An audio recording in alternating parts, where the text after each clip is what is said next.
মুসা আলাইহিস সালাম ফেরাউনের সামনে যেয়ে দাঁড়ালেন। ফেরাউনের জাদুকররা বিশাল বড় বড় বাঘ বানালো, সিংহ বানালো, সাপ বানালো। মুসা আলাইহিস সালাম দেখে ভড়কে গেলেন, ভয় পেয়ে গেলেন। আল্লাহ বললেন, মুসা ভয় নাই, তোমার লাঠিটা খালি ফেলো। কি ফেলো? মুসা আলাইহিস সালামকে একটা লাঠি দিছে কে? লাঠি ফেলার সাথে সাথে মুহূর্তের মধ্যে হাইয়াতুন তাসআ, বিশাল এক অজগর সাপ। এই বিশাল অজগর সাপ ফেরাউনের জাদুকরদের বানানো সব বাঘ, ভাল্লুক, সিংহ আর সাপগুলো রেখে বিশাল ফানা ধরে আছে। আর সাপ বলতে শুরু করেছে, আর কি আছে নিয়ে আয়। সুবহানাল্লাহ কইতে পারলেন না? এই দৃশ্য দেখার সাথে সাথে ফেরাউনের রাজপ্রাসাদের সামনে যতগুলো জাদুকর ছিল, কোরআন বলে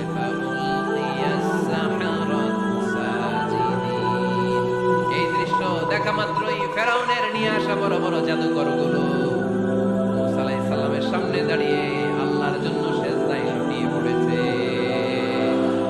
ফাউলকিয়া সাহারাতু সাজিদিন, সিজদায় লুটিয়ে পড়ে ঘোষণা দিল, আমি ফেরাউনরে মানি না, আমি কোন নাস্তিককে মানি না, আমি মুসার রব, হারুনের রব, বনি ইসরাইলের রব, আল্লাহর জন্য সিজদায় লুটিয়ে পড়লাম। চিল্লায় পড়েন আল্লাহু আকবার। মুহূর্তেই এক সিজদার কারণে তাদের নসিবে হেদায়েত দিয়ে দিয়েছে কে? পৃথিবীর কেউ কাউরে হেদায়েত দিতে পারে? অনেক বাবা ছিল নবী, ছেলের কপালে হেদায়েত নাই, আছে না নাই? অনেক ছেলে ছিল নবী, বাবার কপালে হেদায়েত নাই, আছে না নাই? হেদায়েত দেওয়ার মালিক একজন, চিল্লায় বলেন তিনি কে? একটা সিজদা, একটা সিজদা, একটা সিজদার আদেশকে অমান্য করার কারণে ইবলিস জাহান্নামীদের সর্দার। চিল্লায় বলেন ঠিক কিনা? وَإِذْ قُلْنَا لِلْمَلَائِكَةِ اسْجُدُوا لِآدَمَ فَسَجَدُوا إِلَّا إِبْلِيسَ أَبَى وَاسْتَكْبَرَ وَكَانَ مِنَ الْكَافِرِينَ। আল্লাহ বললেন, ও ফেরেশতাগণ সবাই আমার আদেশ মোতাবেক আদমকে সিজদা করো। সবাই সিজদা করলো, একজন ছাড়া, সে কে? আরো জোরে বলেন। ওয়াস্তাকবার, অহংকার দেখালো, কানা মিনাল কাফিরিন, কাফিরদের অন্তর্ভুক্ত হলো, জাহান্নামীদের সর্দার হলো। কয়টা সিজদার আদেশ? আওয়াজ করে বলেন, কয়টা সিজদার আদেশ অমান্য করছে? সিজদা কয়টা দেয় নাই? আপনি দেন নাই কয়টা? হ্যাঁ, আমরা দেই নাই কয়টা? এক সিজদা না দিয়া জাহান্নামীদের লিডার। আমরা সিজদা মিস করছি কয়টা? কয়টা? মুসলমান সিজদায় লুটিয়ে পড়তে হবে একজনের খুশির জন্য, তিনি কে? তাহলে কোরআনকে যে প্রশ্ন করেছি, কোরআন সব উত্তর দিয়ে ফেললো। কোরআন আমাদেরকে জানিয়ে দিল, তোমরা সবাই আল্লাহর নৈকট্যপ্রাপ্ত বান্দা হতে চাও, আল্লাহর কাছের বান্দা হতে চাও, তাহলে ওয়াসজুদ, কি করো? সবাই বলে নাই, আওয়াজ করে বলো মুসলমান, ওয়াসজুদ মানে কি? সিজদা করো। সিজদা করলেই আল্লাহর কাছে যাও। মনের যত জ্বালা যন্ত্রণা দুঃখ ব্যথা আপনি সিজদায় পড়ে আল্লাহরে বলেন। কোনো বায়া লাগবে না, কোনো মিডিয়া লাগে না, কোনো সিরিয়াল লাগে না, কোনো অ্যাপয়েন্টমেন্ট লাগে না। ডাকতে দেরি, ডাকে সাড়া দিতে দেরি হয়। তাহলে কোরআনের আলোকে আজকে আমরা জেনে গেলাম আল্লাহর কাছে যেতে হলে সিজদায় লুটিয়ে পড়তে হয়। এবার আমরা সুন্নাহর আলোকে জানার চেষ্টা করব কি করে আল্লাহর কাছে যেতে হয়। শুনবেন? কষ্ট হচ্ছে নাকি? আমরা সুন্নাহকে যদি আমরা জিজ্ঞেস করি, বিশ্বনবী রেখে যাওয়া সুন্নাতে যদি আমরা একটু তালাশ করি, একটু স্ক্যানিং করি, একটু চোখ বুলাই, তাহলে সুন্নাহ আমাদেরকে বলে বেশি বেশি নফল ইবাদত করো আর আল্লাহর নৈকট্য হাসিল করো। কোরআন বলেছে সিজদায় লুটিয়ে পড়ো। যা যা বললাম আমি ওঠার আগে জিজ্ঞেস করে আবার শুনে যাব, কারণ আমি মনে করি এটা ক্লাস। এটা কি ক্লাসে পড়া দেওয়া নেওয়া আছে না নাই? এতক্ষণ পড়ানোর পরে জিজ্ঞেস করার দরকার আছে না নাই? কোরআন বলছে কি আর সুন্নাহ কি বলে? নফল ইবাদত। আওয়াজ করে বলতে হবে, সুন্নাহ কি বলে? বুখারীর বর্ণনা, আল্লাহর হাবিব সাল্লাল্লাহু আলাইহি ওয়াসাল্লাম বলেন, মা ইয়াজালু আবদি ইয়াতাকাররাবু ইলাইয়া বিন নওয়াফিল। বান্দা যত বেশি নফল ইবাদত করতে থাকে, করতে করতে করতে করতে বান্দা আমার কাছের নৈকট্য প্রাপ্ত বান্দা হয়ে যায়। হাত্তা উহিব্বাহু, এরপর আমি আমার বান্দারে এত ভালোবাসি, কুনতু সামআহুল্লাযী ইয়াসমাউ বিহি। বান্দা যখন শুনে সে তার নিজের কান দিয়ে শুনে না, আমি আল্লাহর কানে শুনি। কুনতু বাসারাহুল্লাযী ইউবসিরু বিহি। বান্দা যখন দেখে নিজের চোখে দেখে না, আমি আল্লাহর চোখে দেখে। ওয়ায়াদাহুল্লাযী ইয়াবতিশু বিহা। বান্দা যখন কিছু ধরে বান্দার হাতে ধরে না, আমি আল্লাহর হাতে ধরে। রিজলাহুল্লাতি ইয়ামশি বিহা, বান্দা যখন হেঁটে যায় ওর নিজের পায়ে হাঁটে না, কেমন যেন আমি আল্লাহর পায়ে হাঁটে। আওয়াজ করে বলতে হবে আল্লাহু আকবার। মানে আল্লাহ বুঝাতে চাইলেন আমি তখন তার কান হয়ে যাই, আমি তখন তার চোখ হয়ে যাই, আমি তখন তার হাত হয়ে যাই, আমি তখন তার পা হয়ে যাই। আমার আর তার মাঝে আর কোনো ফারাক থাকে না, সে আমার একেবারে নিকটে চলে আসে। আওয়াজ করে বলেন সুবহানাল্লাহ। এজন্য বিশ্বনবী সাল্লাল্লাহু আলাইহি ওয়াসাল্লাম বদরের প্রান্তরে তলোয়ার নাই, ঘোড়া নাই, ওট নাই, সৈন্য সামন্ত নাই, না খেয়ে হাঁটতি সারা 313 জন মুসলমানকে নিয়ে আল্লাহর উপর ভরসা করে বদরের প্রান্তরে দাঁড়ালেন। আর ওইদিকে কাফেরদের সৈন্যবাহিনী ছিল 1000। কয় হাজার? মুসলমান কয়জন? মাত্র 313 জন। ওদের কাছে অস্ত্র শস্ত্রে সজ্জিত সেনাবাহিনী। বিশ্বনবীর 313 জনের কাছে তলোয়ার নাই, ঘোড়া নাই, কিছু নাই। বিশ্বনবী আল্লাহর উপর ভরসা করে এক মুষ্টি বালি নিয়ে ওয়াশাহাতিল ওযু, কাফেরদের চোখগুলো ধ্বংস হোক বলে তিনি বালুগুলো ছড়িয়ে দিলেন। এর মধ্যে 1000 সৈন্যবাহিনীর কাফের সৈনিকদের চোখের মধ্যে ধূলিকণা পৌঁছে দিল কে? আল্লাহর হাবিব সাল্লাল্লাহু আলাইহি ওয়াসাল্লাম বদরের প্রান্তর থেকে এক মুষ্টি বালু নিয়ে বললেন শাহাতিল ওযু বলে তিনি বালু ছুড়ে মারলেন। 1000 সৈন্যবাহিনীর চোখের মধ্যে বালু ছড়াই দিছে কে? বুঝে উত্তর দিয়ে এখানে 1000 লোক দাঁড়ানো, আমি বালু নিলাম, গায়ের যত জোর আছে সবার চোখের দিকে মারলাম। 1000 জনের চোখের ভিতরে ঢুকবে সর্বোচ্চ 5 জন, বেশি হইলে 10 জন, তার চেয়ে বেশি হইলে 20 জন, বেশি হইলে 50 জন। বুঝে উত্তর দিয়ে আমার মুষ্টিবদ্ধ বালু ছুড়ে মারলে 1000 মানুষের চোখের মধ্যে পড়বে। আওয়াজ করে বলেন পড়বে। এজন্য আল্লাহ বলেন নবী ওটা তুমি মারো নাই, ওটা আমি মারছি। সুবহানাল্লাহ নাই। আল্লাহ বিশ্বনবীর ডেকে বলেন ওমা রামাইতা ইয রামাইতা ওয়ালাকিন্নাল্লাহা রামা। নবী হে, বালু তুমি ঠিকই তোমার হাতে নিয়েছো, কিন্তু আমি আল্লাহ নিজ দায়িত্বে 1000 কাফেরের চোখের ভিতরে বালুগুলো পৌঁছে দিয়েছি। তাহলে বান্দা যখন নফল ইবাদত করে তখন বান্দার হাত আর বান্দার হাত থাকে না, ওইখানে আল্লাহর হাত যুক্ত হয়ে যায়। বান্দার পা থাকে না, সেখানে আল্লাহর পা যুক্ত হয়ে যায়। বান্দা যখন দেখে নিজ চোখে দেখে না, আল্লাহর দৃষ্টি শক্তি সেখানে যুক্ত হয়ে যায়। চিল্লায় বলেন ঠিক কি না? এজন্য নফল ইবাদত করতে রাজি আছেন তো? সুনানে তিরমিজির বর্ণনায় আল্লাহর হাবিব সাল্লাল্লাহু আলাইহি ওয়াসাল্লাম বললেন হাদিসে কুদসি কিয়ামতের দিন বান্দার যখন ফরজে ঘাটতি হবে, কিসে ঘাটতি হবে? ফরজে। আল্লাহ পাক বলবেন উনজুরু হাল লি আবদি মিন তাতাবু, ও ফেরেশতারা দেখো তো আমার বান্দা নফল করছে কিনা। ফরজে যেহেতু তার ঘাটতি, দেখো তো আমার বান্দার কোনো নফল ইবাদত আছে কিনা। ফেরেশতারা বলবে আছে। আল্লাহ বলবেন তাহলে ফরজগুলার যেহেতু ঘাটতি, নফল থেকে কিছু এনে ফরজে বসাই দিয়ে ওগুলোর ফরজ বানায় দাও। এজন্য নফল ইবাদতের দরকার আছে না নাই? ফরজ তো করাই লাগবে, এটা কম্পালসারি, এটা মাফ নাই, এটা অব্লিগেটরি। নফল করে আল্লাহর কাছে যাওয়া যায়, নফল হচ্ছে ওভারটাইম। নফল ইবাদত কেমন? আওয়াজ করে বলেন। তাহলে কোরআনের আলোকে আমরা জানলাম যে আল্লাহর কাছে যেতে হলে কি করতে হয়? সিজদা দিতে হয়। আর সুন্নাহর আলোকে আমরা জানলাম আল্লাহর কাছে যেতে হলে কি করার মাধ্যমে কাছে যেতে হয়? আওয়াজ করে বলেন। নফল ইবাদত করতে রাজি আছেন সবাই? সবচেয়ে শ্রেষ্ঠ নফল ইবাদত হচ্ছে কোরআনের তেলাওয়াত, ঠিক কি না? আল্লাহর হাবিব সাল্লাল্লাহু আলাইহি ওয়াসাল্লাম বলেন নফল ইবাদতের মাধ্যমে আল্লাহর কাছে যেতে চাও, নৈকট্যপ্রাপ্ত বান্দা হতে চাও, আফদালুল ইবাদাতি তিলাওয়াতুল কুরআন।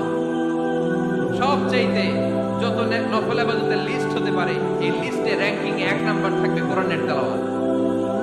এই কোরআন তেলাওয়াত করতে রাজি আছেন তো? আমার হাতে যে কিতাবটার নাম কি? সবাই বলতে পারেন নাই? আওয়াজ করে বলেন তো কিতাবটার নাম। এই কিতাবে ভুল আছে, সন্দেহ আছে, সংশয় আছে? এটা আলোর পথ দেখায়। এই কিতাব মানুষকে মানুষের মতো মানুষ বানায়, ঠিক কিনা? গরুর পেট থেকে বেরোলে ওটা গরু, ছাগলের পেট থেকে বেরোলে ওটা ছাগল হয়, মানুষের পেট থেকে বেরোলে ওটা মানুষ হয় না, ওটার মানুষ বানাইতে হবে। মানুষ বানানোর জন্য কোরআন পড়ার দরকার আছে না নাই? তাহলে নফল ইবাদত করে আমরা আল্লাহর নৈকট্য পেতে চাই। 1 নাম্বার যে ইবাদতের কথা আপনাদেরকে শোনালাম সেটা হচ্ছে কোরআনের তেলাওয়াত। রাজি আছেন সবাই? ফজরের পরেই এই নিমসার এলাকায়, এই কুমিল্লা এলাকায় কোরআনের সুমধুর বাণীতে আমাদের গ্রামগুলো মুখরিত থাকতে হবে। আওয়াজ করে বলেন ঠিক কিনা? একটা সময় ছিল আমার 68,000 গ্রাম থেকে ফজরের পর কোরআনের ধ্বনি শোনা যেত। 68,000 গ্রাম থেকে মক্তবগুলো থেকে আল্লাহর বাণী শোনা যেত। কিন্তু এখন নানা ষড়যন্ত্রের কবলে পড়ে আমাদের মক্তব বন্ধ হচ্ছে, আমাদের কোরআন তেলাওয়াত থেমে যাচ্ছে। কোরআনের তেলাওয়াত কশিন কালেও থামায় দেওয়া যাবে না, চিল্লায় বলেন ঠিক কিনা? রোজ সকালে শুনতাম আগে আল কোরআনের বাণী রে, আল কোরআনের বাণী। এখন শুনি সারে গামার দীপ্ত ফেন ফেনানি। ধর্মপ্রাণ মুসলমান আজকাল হয়েছে মডার্ন ধর্মপ্রাণ। আমরা বড়ই ধর্মপ্রাণ, নামাজ রোজার কিছু নাই, ভুলেও ধরি না কোরআন। ধর্মপ্রাণ ঠিক না? প্রতিদিন কোরআন শিখায় যে তার পকেট যায় ফাঁকা রে, তার পকেট যায় ফাঁকা। সপ্তাহে 2 দিন গান শিখায় যে নেয় তো 1000 টাকা। ধর্মপ্রাণ মুসলমান আজকাল হয়েছে মডার্ন ধর্মপ্রাণ। ধর্মপ্রাণ আমরা বড়ই ধর্মপ্রাণ, নামাজ রোজার কিছু নাই, বলেও ধরি না কোরআন। ধর্মপ্রাণ আমরা কি এমন ধর্মপ্রাণ হতে চাই? ফজরের পরে আমাদের সিলেবাস কি? কোরআন তেলাওয়াত। আওয়াজ করে সবাই বলেন, ফজরের সালাতের পরে আমাদের প্রতিটি পরিবারে প্রতিটি ঘরের সিলেবাস কি? তাহলে কোরআন তেলাওয়াত। 2 নাম্বার তাহাজ্জুদের সালাত পড়ব। কিসের নামাজ? হুজুর ফজরই পড়তে পারি না।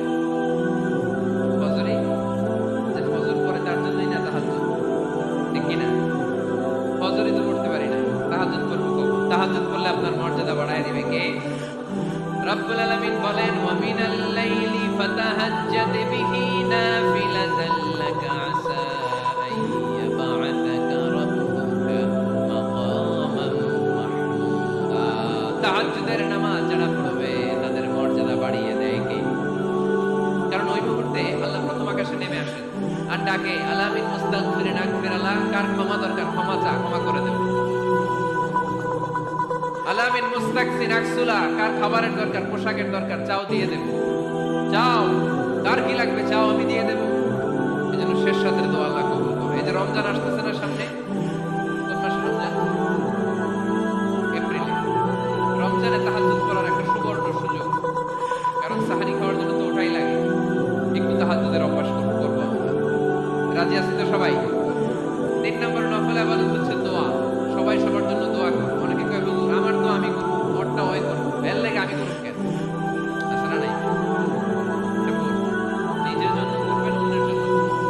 মা মিন আবদিন মুসলিম ইয়াদউ লিআখিহি মুসলিম ইল্লা ক্বালা লাহু মালাকু ওয়া লাকা বিমিসলি। কোন বান্দা যখন তার ভাইয়ের জন্য দোয়া করে, ফেরেশতারা বলে আল্লাহ এই দোয়াটা যে দোয়া করছে আগে তার জন্য কবুল করে নাও। আপনি দোয়া করলেন, আল্লাহ আমার ভাই অসুস্থ, তারে সুস্থ করে দাও। ফেরেশতারা বলে আল্লাহ যিনি দোয়া করতেছে তার যদি কোনো অসুস্থতা থাকে আগে তারে সুস্থ করে দাও। তাহলে অন্যের জন্য দোয়া করলে লাভ আছে না নাই? দোয়া করতে জানে না অনেকে, দোয়ার আলোচনা আছে আমার, ইউটিউবে সার্চ দিবেন দোয়া, মিজানুর রহমান আসেরি পেয়ে যাবেন। It's an art. দোয়াটা একটা শিল্প। এটার মধ্যে চোখের পানি জুড়ে দিবেন, আবেগ জুড়ে দিবেন, মুহূর্তেই আরশের মধ্যে যে নক করবেন। সুবহানাল্লাহ কইবেন না? চোখের পানির দাম আল্লাহর কাছে খুব বেশি। 2 ফোঁটা পানি।